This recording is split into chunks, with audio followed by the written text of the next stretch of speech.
Imagine discovering a secret so shocking it turns your world upside down. Now picture having the courage to fight for the truth, even when it means standing against your own family. This is a story of betrayal, resilience, and seeking justice. Stick around until the end. Hit that like button if you find the story compelling, and don't forget to subscribe for more stories like this. My sister helped my ex-wife make me pay child support for a child that isn't mine, and it ruined my life. I'll start by being completely honest. I've struggled with my feelings towards my sister Nina. It wasn't always this way. I used to look up to her when we were kids. However, over the years, she's shown sides of herself that have tarnished that image. The crux of my resentment stems from a deeply personal betrayal involving my ex-wife, Susie. We were married for 2 years before I discovered her infidelity, a truth that hit me like a thunderbolt. The day I found out remains etched in my memory. I was innocently scrolling through her messages when I stumbled upon a conversation filled with inappropriate texts to her so-called best friend of 8 years. Susie had always reassured me that he was just a platonic friend, a fixture in her life since forever. Although occasional jealousy flared up, I trusted her completely. We had built our marriage on that trust. So, when I saw those messages, it felt like the ground beneath me had given way. It was a moment of profound betrayal, shaking the very foundations of what I believed our marriage was. Confronting her led to immediate tears and apologies from her side. She claimed it was a one-off mistake, that the friend meant nothing romantically, and she even promised to cut him off completely. Despite my overwhelming emotions, anger, betrayal, sadness, I wanted to believe her. We started attending marriage counseling to navigate through the wreckage of trust and to see if there was anything in our relationship worth salvaging. During counseling, Susie appeared truly remorseful and took full responsibility for her actions. She made genuine efforts to rebuild trust, being open, attentive, and committed to repairing our bond. Encouraged by her efforts and still harboring love for her, I chose to stay in the marriage, holding on to hope that people can indeed change and that even fractured relationships can be healed. Unfortunately, my initial decision to trust and forgive Susie turned out to be a massive error. Not long after our reconciliation, I discovered she was planning to secretly meet her male best friend one evening. She had previously told me she was going out with a coworker, but her behavior was off, sparking a suspicion that she wasn't being truthful. Driven by a gut feeling, I called the coworker after Susie left, only to find out they had made no plans to meet. This revelation sent a wave of devastation through me, confirming my fears that she was likely meeting her friend. My thoughts were clouded with images of betrayal as I tried to reach her multiple times, but she didn't answer any of my calls. The sinking feeling of dread grew as time passed. She returned home very late that night, visibly intoxicated. I had spent the evening anxiously waiting, wrestling with my emotions on the living room couch. When she entered, she barely acknowledged my presence, staggering past me toward the bedroom as if I were a ghost in my own home. I felt completely invisible, my heart breaking all over again as I realized the person I had loved and trusted was now a stranger. Later, as I was preparing to go to bed, I heard the faint buzz of a message notification from her phone, which lay on the bedside table. Susie had passed out still dressed in her evening clothes, too drunk to change. I covered her with a blanket, and with a heavy heart filled with both dread and curiosity, I leaned over to check the incoming message. As soon as I saw the number, I knew it was her male friend's. The text he sent said, "That was so much fun. We should do this more often," with a tongue and sweat drop emoji. Those emojis made me feel worse. They seemed too friendly if nothing serious had happened between them. The message made me feel really sick. My mind was filled with all sorts of bad thoughts about what they might have done together. The pain of betrayal was so strong, it felt like an actual pain in my chest. I couldn't stop picturing them being together. I couldn't sleep at all that night. I kept tossing and turning, thinking about everything and feeling heartbroken. I kept asking myself how things got to this point and what I should do next. The night seemed to last forever, and by morning, I knew things between us would never be the same. When I talked to Susie about that night and how she had lied, she tried to turn things around on me. She said I was wrong to not trust her and that calling her coworker was wrong. She even said I was being paranoid and unreasonable. Even though she tried to make me feel like I was the one making things up, I didn't give up. I showed her the message from her friend and asked her to explain it. She just shrugged it off, saying that's how friends talk, and called me strange for thinking it was more than that. Her lack of concern made me even more determined to find out the truth. I decided to use my final option. I told her that I would talk to him directly if she didn't tell me the truth. This threat really worried her. She got very anxious and kept trying to stop me from contacting him, scared of what might happen. After a lot of hesitation, Susie finally broke down and told me everything. She confessed that she had wanted to see him for a long time and that they had kissed after drinking too much. Hearing this was like a hard blow, confirming my worst fears and destroying any trust I still had in her. She tried to excuse her actions by saying our marriage was boring and she was looking for excitement elsewhere. I strongly disagreed with her. I told her that her cheating and lies were the reasons our marriage was failing. I reminded her that things couldn't go back to normal after finding out she was secretly messaging another man. Even though she tried to explain her actions, I made it clear that she was to blame for breaking our marriage vows and trust. I told her how disappointed I was and that I had reached my limit. I couldn't just ignore what she did and act like everything was fine. Susie realized how serious the situation was and started to beg for forgiveness. She admitted she had problems but asked me not to leave her, promising to work on herself and our relationship. Despite her promises, I knew our trust was completely broken. The damage was too deep, and I realized that staying would only delay the end. Her betrayal had caused a gap we couldn't close, and our marriage was damaged beyond repair. After realizing this, I had to make the toughest choice of my life. I asked her to leave our home. Luckily, we had a prenuptial agreement, so I was relieved to know it would protect me from financial problems during our divorce. Despite her pleas and her friends trying to convince me to forgive her, I stayed firm and eventually made her move out. I know this might sound harsh, but I was in too much pain. I had always thought we would grow old together. Her betrayal broke me, and I knew I could never trust her again. I told my parents and my older sister Nina about everything that happened with Susie. They were shocked and upset, but they supported my decision to divorce her, which gave me some comfort. However, Nina was unusually quiet, which I found strange. When I asked her what she thought, since she had been close to Susie, her reaction surprised me. Instead of understanding my hurt, Nina wondered if I was sure about divorcing Susie, mentioning that Susie didn't have family support like I did. I was shocked by her reaction. It seemed she cared more about Susie's situation than the emotional pain I was going through. I told Nina firmly that Susie's lack of family support didn't matter to me anymore because of her repeated betrayal. I made it clear that I no longer cared about Susie's well-being and questioned why Nina seemed more concerned about my ex-wife than about me, her brother. Nina said she was just worried about me and didn't want me to rush into a decision about our marriage. Nina told me she had always thought Susie and I were perfect for each other and was shocked about our divorce. She was worried I might regret it later. Although I found her concern odd, I didn't think much about it after that. I was too caught up in the stress of the divorce. At first, the divorce seemed to be going smoothly. My lawyer was confident we would win, but then everything turned upside down when Susie announced she was pregnant. This news came out of nowhere and hit me hard. It seemed like life just wanted to keep knocking me down. After the pregnancy news, Susie and her lawyer wanted me to stop the divorce. They said we should try to fix things for our child's sake. Susie claimed she wanted our child to grow up in a traditional family. I was stunned, but immediately rejected the idea. I told her I didn't care about her wishes anymore and doubted the child was mine. Susie argued that she hadn't been with anyone else except me.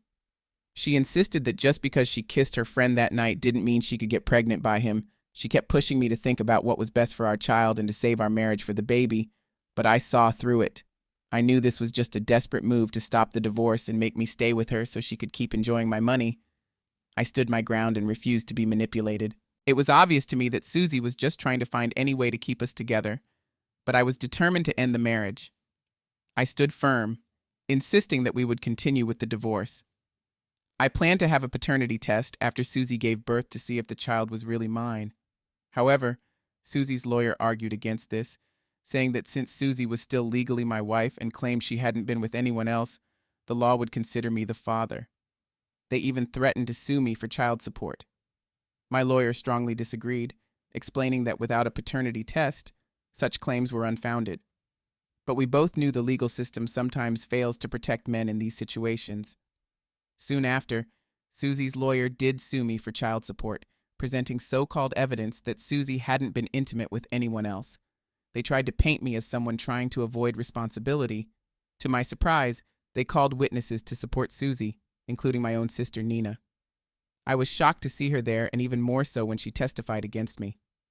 Nina said she had been close with Susie for years and was sure that Susie hadn't cheated on me. She even said the child had to be mine because, according to her, Susie still loved me.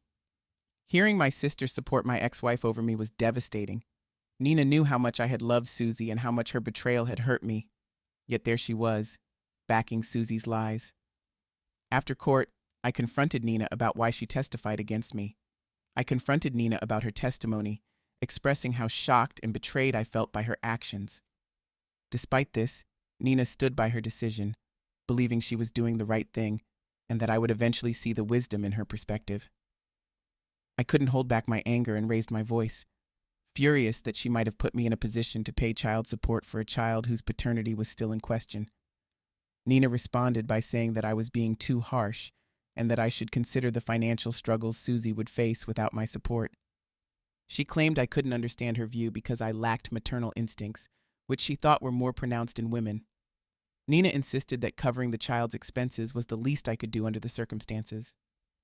This conversation made me feel used and deeply upset by how my sister was prioritizing Susie's needs over my own emotional distress. My parents also showed their disappointment in Nina, telling her she had no right to betray me in court. Yet, the damage was already done. Nina's testimony against me had convinced the court that Susie might be truthful and that I was shirking my responsibilities as a father. As a result, the court ruled in Susie's favor, ordering me to pay child support until the child turns 18. I was enraged and couldn't accept the judgment, but despite our best efforts, my lawyer and I were unable to change the outcome. It's been a long time since the divorce, and I still make monthly child support payments for a child who clearly doesn't look like me at all. Even after a paternity test confirmed he isn't mine, the law still holds me responsible because Susie was pregnant during our marriage. I'm forced to continue payments until he's 18. Throughout this ordeal, my resentment towards my sister has grown even stronger than my feelings towards Susie. I hold Nina completely responsible for the difficult position I'm in, which is why I've completely stopped talking to her. I ignore her at family gatherings and act like she's not there. Despite our parents asking me to forgive her and move past this, everyone else in the family agrees with my decision. Some of my cousins and other relatives also dislike Nina and avoid her as well. She has complained to our parents multiple times about how I've cut her off from everyone else. She defends her actions by saying she was looking out for the child's best interests, but her attempts to gain sympathy haven't worked. The rest of the family sees her actions as misguided and supports my choice to stay away from her. Nina got married last year to her longtime boyfriend, Joshua. I didn't go to their wedding, and I heard from my parents that many other family members skipped it too, which upset Nina. Recently, Nina and Joshua have been trying to have a baby, and my parents were excited about the possibility of having another grandchild. I had to go to a nearby town for a work conference. After it ended, my coworkers and I went to the hotel bar to relax. There, I was shocked to see Nina sitting with an older man at the bar. She didn't see me, and I kept it that way, curious about why she was there so late at night and out of town, especially since she was married. They seemed to be flirting, and she whispered something to him that made him laugh. I became suspicious of what was going on. Without thinking much, I took out my phone and quietly took several photos of them together. I made sure to get clear shots of both their faces, wanting solid proof of what I was seeing. As I watched Nina and the man at the bar, I felt a mix of disbelief and confusion. How could my sister, who was married, behave so recklessly? I watched as they continued their intimate conversation, laughing and smiling together. Eventually, the man suggested they go to his room, and Nina agreed, standing to follow him. Seeing this, I realized she was about to cheat on her husband. Part of me wanted to shout at her to stop, but I knew from my own painful experiences that confronting cheaters directly often doesn't stop their behavior. Sometimes they just need to face the consequences. After returning home, I decided the right thing to do was to inform her husband, Joshua. I thought it was important for Joshua to know the truth, rather than being caught off guard as I had been. I found him on Facebook, sent him a friend request, and waited. Once he accepted, I sent him a message. I introduced myself as Nina's brother and mentioned we needed to talk about something important. I asked him not to tell Nina about our conversation and gave him my phone number, urging him to call me. He called a few minutes later, curious about why I had reached out. He knew of me through Nina and my parents, but was surprised to hear from me after such a long time. I apologized for missing their wedding and regretted that our first conversation had to be under these circumstances. When he asked what was going on, I explained what I had witnessed at the hotel. I carefully avoided using the word cheating right away, as I wasn't sure if Nina and her husband might have an open relationship. I didn't want to jump to conclusions. As I recounted the details to Joshua, he began asking many questions about what Nina was wearing and who the other man was, clearly distressed by the situation. To support my story, I mentioned that I had taken photos because I found the scene hard to believe myself. I promptly sent him the images to provide solid proof of what I had witnessed. Joshua was deeply shaken by the evidence of Nina's potential infidelity and struggled with the implications. After a moment of silence, he thanked me for being honest and wondered why I would go out of my way to help him, given that we were practically strangers and I was estranged from Nina.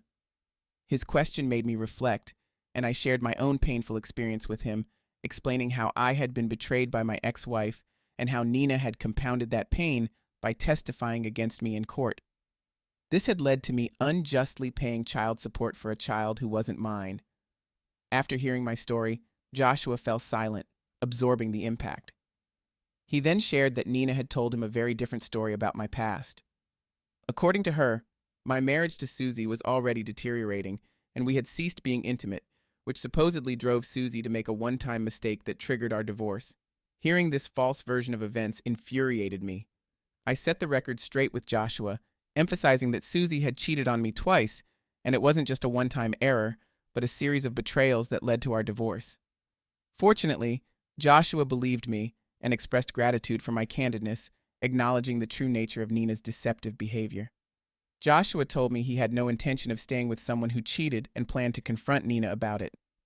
In the following days, my parents repeatedly called, accusing me of ruining Nina's life as she now faced a possible divorce. They blamed me for meddling in her marriage and were upset about potentially not having a grandchild from her. I defended myself vigorously in these arguments. I told them it wasn't my fault Nina hadn't been faithful in her marriage. I suggested they should focus less on the prospect of a grandchild and more on instilling better values and morals in Nina. Nina sent me a harsh text, calling me a spiteful little boy who couldn't stay out of other people's business. She even suggested that Susie's infidelity was justified and that I deserved everything that happened to me. Her message made me furious. It took hours for me to calm down after reading her words. However, it seems fate has its own ways of balancing things out. I recently found out Nina is claiming to be pregnant and says Joshua is the father, but he is denying responsibility. Joshua reached out to me, asking if I could testify for him in court since I had taken those photos of Nina with another man. I agreed without hesitation, not just for revenge against my sister, but also out of empathy for Joshua. I don't want him to go through the same kind of pain and betrayal I experienced with my ex-wife. Despite this, my parents and Nina are pressuring me not to testify for Joshua. My parents keep telling me that family should come first. I find this ironic because Nina didn't think about family when she testified against me. I think it's important to teach my sister a lesson and protect her husband from the same pain I went through. I'm surprised by the mixed reactions to my story. Some women under my post are trying to convince me to support Nina, even though she clearly cheated. I want to tell them that I wouldn't have had a problem if my ex-wife had proven the child was mine before asking for child support, but she didn't. She knew the child wasn't mine since we weren't even close at that time. She forced me to support the child because she couldn't afford it herself. I couldn't prove she was close with that other guy because I only found that one text. I really dislike Nina for messing up my life and supporting my ex-wife. Now that she's manipulating her husband, I refuse to ignore it. I'm going to testify against her to help Joshua. If it turns out the child is Joshua's after it's born, I believe he will step up because he seems like a good person. But until it's proven, why should a husband have to pay child support when the wife has clearly been unfaithful?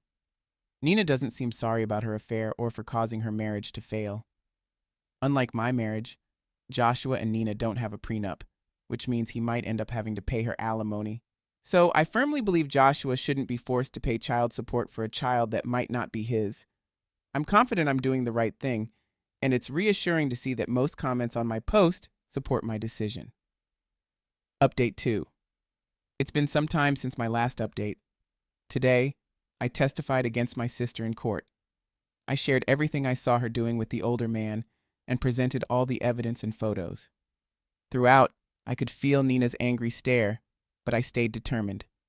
Despite her lawyer trying to undermine my credibility by saying I held a grudge, the judge recognized the legitimacy of my testimony. I hope my testimony helps Joshua's case and that he won't be unfairly burdened with child support. The final outcome is still pending. Amidst all this, my relationship with my parents has suffered. My mom called me, crying, upset that I had gone through with my promise to testify against Nina. She expressed her and my dad's disappointment, hoping I wouldn't act against my sister. Hearing her, I felt a wave of frustration. I reminded her that they never defended me with such fervor when Nina testified against me during my own divorce, and yet they had quickly forgiven her. It hurt to hear her call me a disappointment, as if my struggles and the unfairness I faced were less important than my sister's issues. I told my mom that it was unjust for them to criticize me for standing up for what's right and being truthful, especially considering their lack of support for me previously. It felt like a betrayal, and I made it clear that I didn't need them or my dad in my life if they were going to favor my unfaithful sister over me in such a way. Since my testimony, I've stopped communicating with my parents. I haven't answered their calls or responded to their messages. Update 3. Here's the latest on my sister's situation. I'm relieved to share that Joshua won't have to pay any child support to Nina. I imagine she's quite upset, but I feel a sense of satisfaction knowing that I helped someone avoid the unfair burden that many, including myself, have faced. I'd like to address a few more points that people keep asking about under my post. No, I don't have a relationship with Susie's son, even though I'm still paying child support. If he ever reaches out to me in the future, I won't hesitate to tell him the truth about his mother. Yes, my parents and I are still not speaking, and honestly, life has been more peaceful without their constant accusations and pressure to support Nina. Nina hasn't tried to confront me. I assume she's still embarrassed by my testimony against her. Also, yes, Nina is receiving alimony from Joshua, which was expected. No, my parents don't have a relationship with Susie's son, as they know he isn't mine. I'm unsure if they'll accept Nina's child, but perhaps they will. That concludes this update.